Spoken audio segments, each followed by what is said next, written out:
Bismillah, elhamdülillah, ve salatu ve selamu ala Rasulillah, əmmə ba'd. Sual verilir ki, heyvanın ağ ətini yemək haramdırmı? Yəni, bu haram deyil.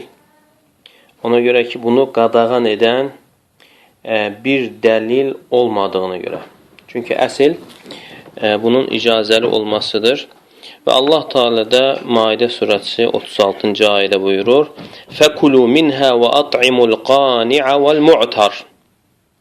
Yəni malqara haqqında, dəvə, inək, qoyun haqqında Allah Teala buyurur ki, onların ətindən özünüz də yeyin və əl açmayan, yəni utandığından əl açmayan və həmçinin dilənçiyə də yedirin.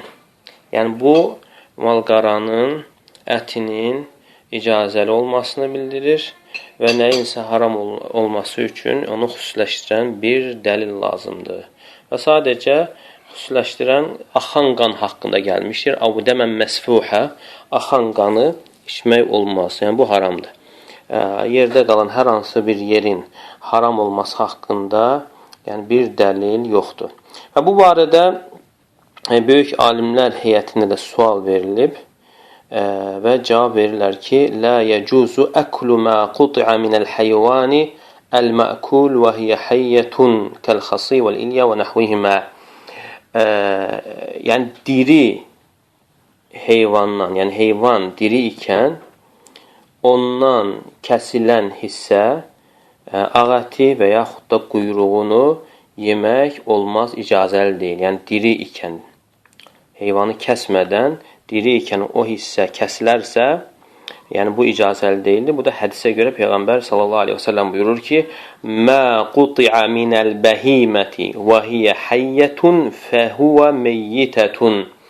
Heyvandan diri olduğu halda kəsilən hər bir hissənin özü meyitdir, yəni nəcisdir. Deməli, bunun məfhumu, əks mənası nədir?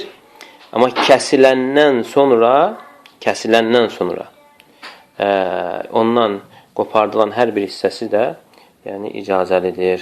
Amma diri ikən ondan hər hansı bir hissə kəsilərsə, kəsilən hissə nədir? Nəcisdir. İxlasla.com saytı tərəfindən təqdim olundu.